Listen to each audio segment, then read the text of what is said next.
Hey there, and welcome to That's Audacious, where we share entrepreneurial stories from amazing leaders to inspire and motivate you to be bold, brave, and audacious. I'm your host, Clemett, the brand navigator, here to share stories that will make you say, well, that's audacious. Hello and welcome to another episode of the That's Audacious podcast, where we talk to extraordinary people doing amazing things in their profile, as well as helping others build their profiles as well. And today we have a fabulous guest with us who is doing exactly that. The fabulous Jane Mow is a Sydney-based personal brand stylist and a trusted image consultant for ambitious women around the world. She's got over 19 years of experience, and she helps clients translate their identity into their wardrobe so that they show up with authority, confidence, and a presence that commands attention in every room. Now, wouldn't we all want that, Jane? So what I'd like you to do, Jane, for us to start with is, how on earth did you get into this? I mean, were you always dressing up as a little girl? What led you to get into this line of work? And exactly what is it that you do? Because most people have no idea what it actually is. Yeah, first of all, thank you so much, Lauren, for having me on this podcast. We've had a bit of a schedule shift, but anyway, we're here now. It's 2026. So it all started when I was a young girl, and my mom dressed up. That was her thing, you know. So whenever you'd leave the house, she'd be like, no, you have to leave the house completely like dressed up, polished, because people are going to see you. So I grew up thinking that was the normal. And then as I went into my adulthood, my friends would say, oh, but you're really good with clothes. I used to think that it was just a normal thing for everybody to do, like get out of the house, you must look presentable, therefore you're always putting your best foot forward. I didn't know that was a thing that people actually have to build a habit towards. Do you know what I mean? So I was like, oh, maybe there's something in this. So I ended up asking a stylist one time whether I could shadow her for a day, and that was 19 years ago to this date. I thought, I'm curious, what do you do for a living? And that's how I ended up here. And throughout my career doing being a fashion editor at a magazine, there were always women approaching me, especially in business, in corporate actually, who asked me to make them look the part. So yes, I didn't know what that meant. I went on a journey. That was 2013 was my very first client. She's still with me now. And she asked me, can you come and make me look the part? And I went on a journey of just really getting into the psychology behind dressing and stepping into an image that when you walk into a room, people see you in a different way. Do you know what I mean? So you're like presenting yourself in a way that, you know, you're trusted and you have authority in the room that you're walking into. So that's how I ended up in doing this 19 years later. Yeah. I love it. And Jane, I mean, immediately my mind goes to who would need that. So we're talking about people potentially who are maybe business leaders. They have to have an air of authority. They might be in corporate.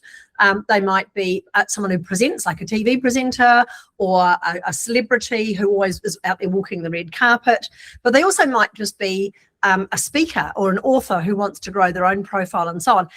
I mean, I'm assuming do you always step out of your house looking absolutely immaculate, or do you have time to go, look, I'm just going to wear the tracky dacks down to the shops because it doesn't bother me what people think of me. I mean, is it an all-time thing that you have that, or is it just when you need it? For me, yes, because for me, Lauren, you do exercise every single day, I'm sure, right? It's like that for me. I make my bed every day. I get dressed every day. So for me, it's not about putting on makeup every day, but I always look polished. Okay. So my skin is done. My hair is done. When I go down to the groceries, if people ever run into me and they ask me, oh, what do you do? When I say I'm a stylist, I need to look like one. As opposed to, oh, you're a stylist. I don't know about that. I love it. The next time she's walking a dog in the dog park with her high heels. Yeah, no, absolutely. Yeah. But yeah, you're right. Is it also, and I'd love to dig a little bit deeper today into what I call the psychology of profile building, which is, why does it matter so much that we care about what we look like from an internal point of view as well as an external point of view? Yeah, from an internal point of view is really about energy, right? So when we look good and we feel good, because when we look good, automatically when you look in the mirror, you're like, ooh, look at that. Look at that person staring back. You suddenly, that energy and that vibration changes, right? So when you walk into your room, you feel that slight like uplift, you're bouncing, your energy changes. And then the person who's receiving you feels that from you. And they go, oh, I suddenly just want to gravitate towards this person. I want to tune into what they're saying. Okay, so from one side, it's like, yes, I want to lift my energy. From the other side of the people that are watching you are going, I want to be in her aura because she seems like she's on a positive vibe today. As opposed to if we are not dressed or we look drab, we feel drab. We feel a different emotion. Therefore, that emotion translates into our body language, the way you walk into a room. So it's really about controlling your emotions and how you feel. And then that then translates into how people receive you. That answers your question. Yeah. So you could actually like Marie Kondo your wardrobe and take and put something and go, do I feel good in this? Absolutely. Or do I feel frumpy? Does it make me look good, or do I feel confident about myself in this? If not, out it goes. Would you? Out it goes. Oh, wow. Awesome.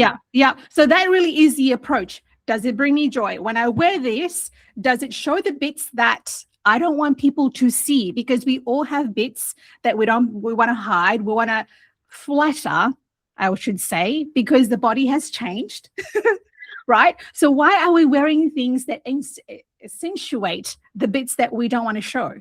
That bit should be beautifully camouflaged, as you may, so that when you're walking into a room, you're not focused on that, right? You're thinking, okay, I'm feeling this. I'm feeling this outfit. I feel confidence. That's what I feel like. I feel elevated. I feel polished. I can actually hold a conversation with someone without having to think about what I'm wearing. Yeah, I love it. And I mean, you mentioned before, me exercising is like you deciding what you're going to wear for that. It's just it's a business as usual thing. Yeah. I was in the gym this morning and I had a pair of shorts and a crop top on, and I was showing the flesh around my belly. I hate showing off my belly. I don't know why. It's not a bad belly. You've got a great belly.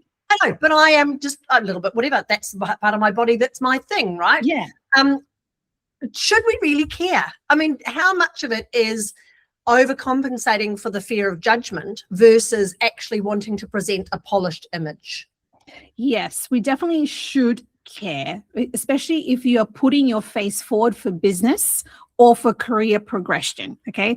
So if you are showing up as your brand, your personal brand, being visible, there's a certain level of care, because that first impression, that first 3 seconds, people are looking at you going, who is she? What is she about? Should I trust her? Does she have authority? There's all these things that are forming in their minds. It's the same thing when you watch a movie. When a character walks into screen, you are forming that impression of them, right? So whatever they're wearing, you already form judgment of that. So when you walk into a room, people are going, they've got a long list of checklists that they're checking through. So you've got to care, because that's the point where you can actually either win someone over, win a deal over, open a conversation with someone that you have never met before, because you are either dressed a certain way, or you're looking polished, or you're not looking polished. So it really depends if you want to progress your business. If you want to be successful in business, if you want to progress your career, then you've got to care about how you look, because image sells. Okay, we've known this in history. Image sells. That's it. That and I always say my one line that I've actually trademarked is, what you wear is your business card. Right? Right? And if you're listening to this and you're building a profile, that's such a vital part of it, because much as you might not like the idea, but people do form a very quick first impression when you're meeting them or seeing you. And I know I often talk about, look, online, on social media, don't worry about hair and makeup. If you've got an important message, just do it. That's fine. Yeah. However, there is a fair amount. What you're saying sits with what I know about branding, because people want to have a memory of you. And if you want to create a recallable, memorable image of yourself as professional or trustworthy or confident or whatever that is, you need to dress the part in order to do that right from the outset, don't you? Whenever Absolutely. Yeah. And don't get me wrong. Look, that first, I do this in my workshop. I do this with clients. You always have different wardrobes when you first meet someone, as opposed to you've known them after 3 or 4 meetings, okay? Because you've warmed them up. They know you now. They know that Jane is a little bit more fun, a little bit more outgoing. And then so you can show up in something else. But that first impression of someone, that first impression when they meet you, you want to be in a blazer.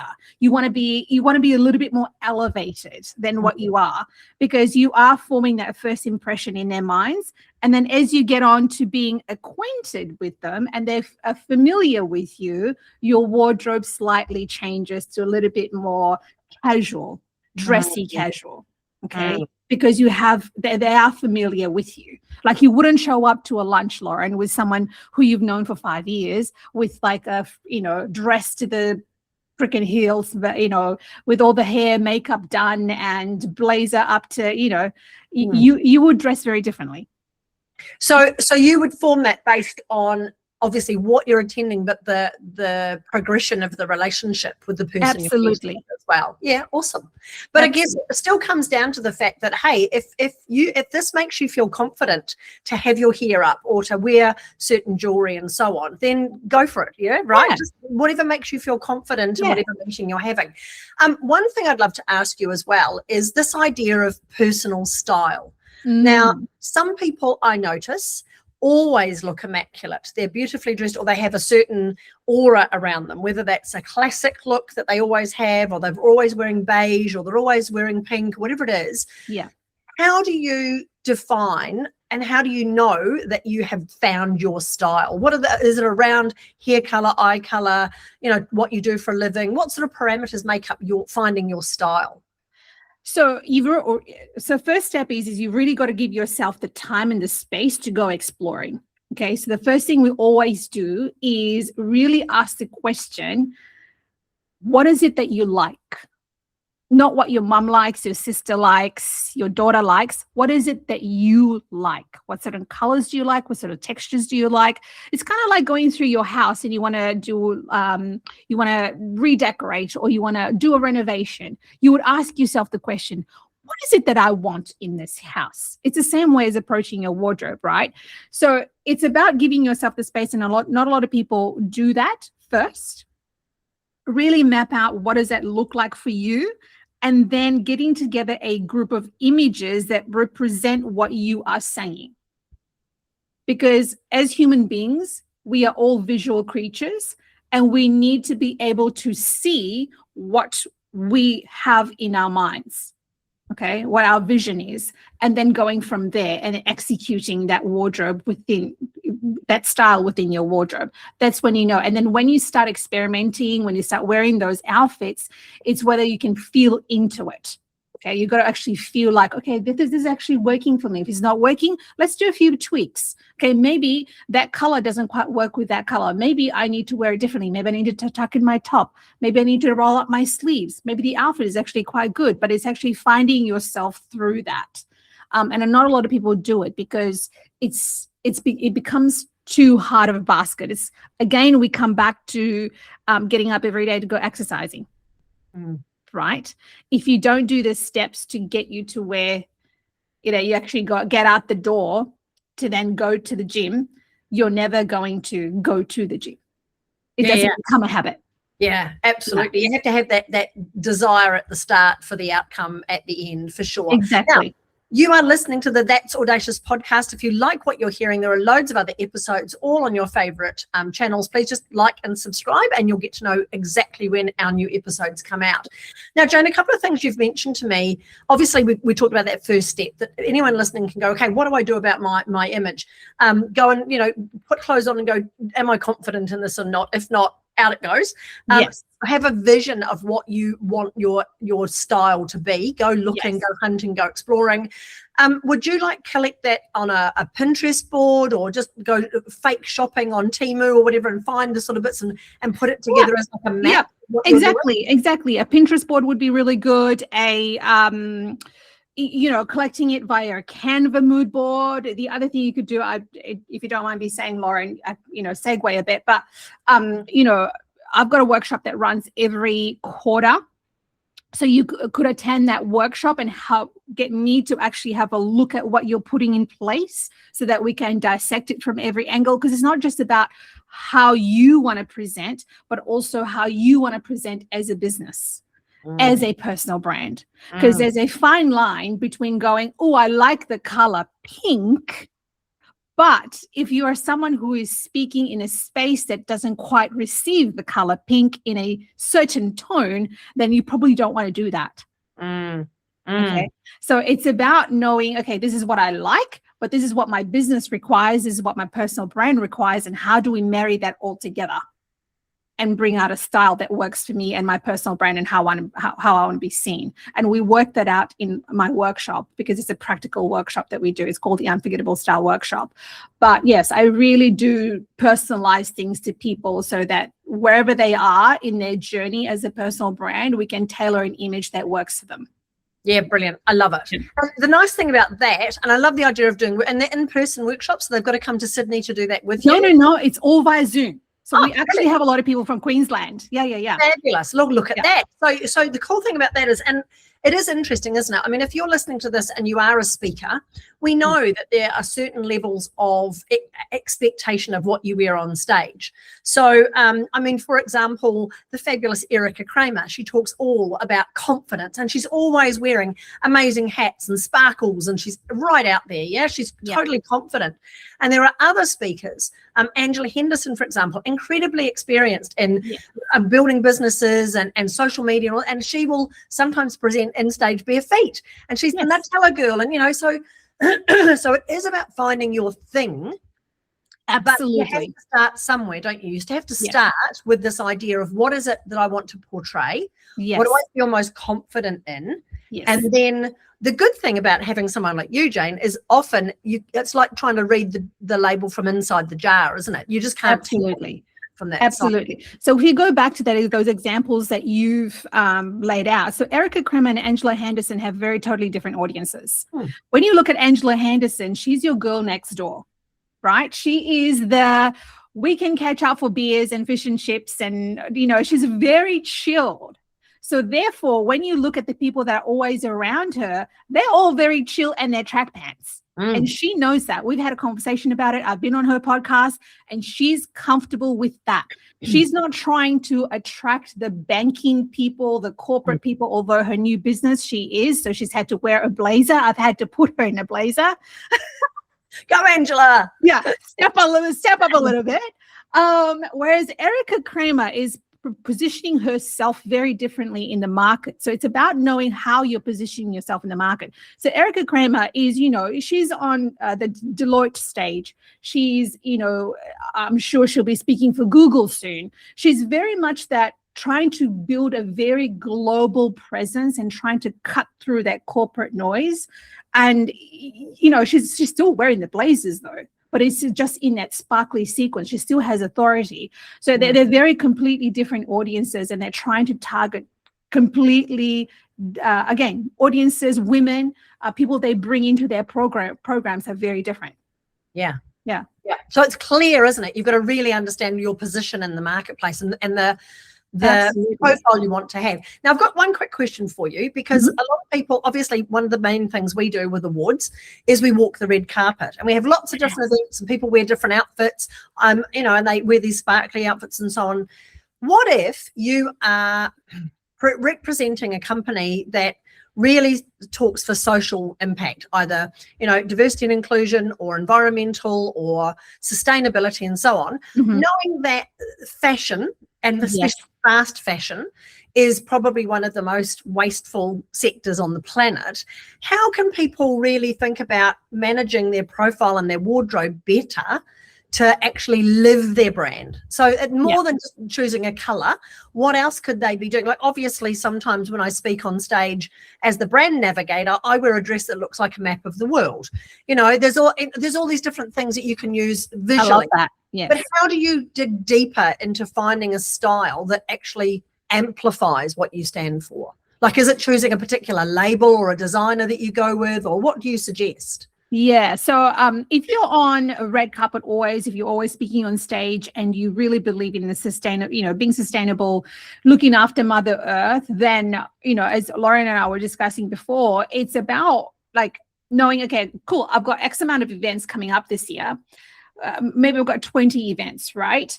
How can I be sustainable, not just with the money in my pocket, but also with Mother Earth?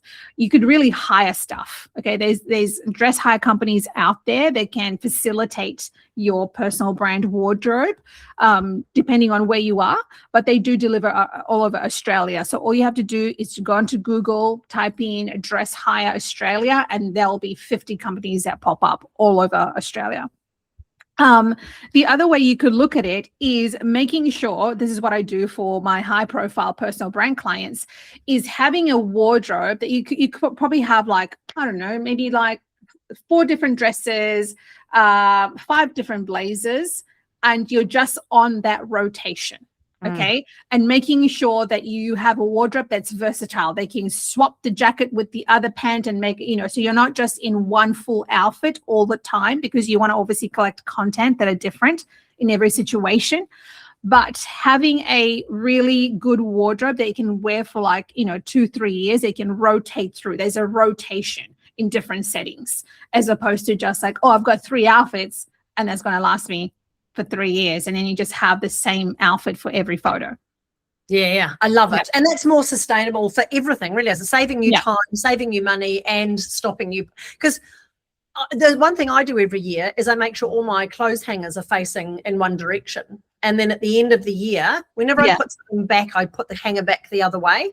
Okay. Yeah. Anything in the rack that has not been turned around in that year, I seriously go, do I need this? Can I get rid of it? It's a really clever way of doing it. Yeah, because there is a lot of waste. And I think the big thing, if you're not aware of all the things we've talked about today, Jane, people sort of just impulse buy. They like that color. They just automatically go after that style because that's what they know suits them. Yeah. And they don't think about, well, what else is in my wardrobe that will mix and match with that? How else can I repurpose that, and so on? Yes. So I love that. That's great advice. Now, if you've listened to this amazing conversation, Jane and I could talk forever about it, obviously. We would love to do that. Please check out Jane. Her details will be in the link below this interview. Look at her workshops. She does them every quarter, and you can do them on Zoom from anywhere in the world. And go and do a few of those things that we talked about today. Start looking at what you're wearing and go, well, does this create the right impression? Does it make me feel confident? All the things that Jane said today, and really start considering it as just a business as usual. If you're growing a profile, you want to create an impact, you want to gain more authority or credibility, how do you want people to perceive you? How do you want to position yourself? Yeah. And look, the tracky dacks and so on are perfect at home in front of the couch or, in the gym. But let's think about how you present yourself when you're networking and in business meetings and speaking and so on. So I love it, Jane. One of the questions I always ask somebody on our podcast, regardless of whether they're an award winner or a profile building specialist like yourself, is if you could go back in time to any time in your life and give yourself some advice that would help you today, what would that be? Keep pushing. Oh, that's nice. What do you mean by that? That's an advice that my dad always said to me, and my mum always said to me, is like, don't ever let anyone tell you can't do something. So whenever there's a brick wall, find a way around it. There's always another way. There's 100 million ways to skin a cat. And when you're in business, that is exactly what you need to be telling yourself every single day, because then the opportunity presents itself when you say that language. I love it. I love it. So good. So don't be afraid of looking at your wardrobe and thinking you don't know what you're doing. Get hold of Jane, get hold of her advice, and make sure that you're really presenting yourself out there as a confident leader that you are. That's so cool. Absolutely. Thank you so much, Jane, for being here, and thank you for listening. Remember to get out there, be bold, be brave, be audacious, because you absolutely deserve to be well known, well paid, and wanted. And I'll see you in the next episode. Thanks, Lauren. Thanks so much for listening to the That's Audacious podcast. Remember, there's no place for modesty in business, and you do deserve to be well known, well paid, and wanted. For more episodes, please subscribe to the podcast on your favourite channel or follow us online. The links are in the description below.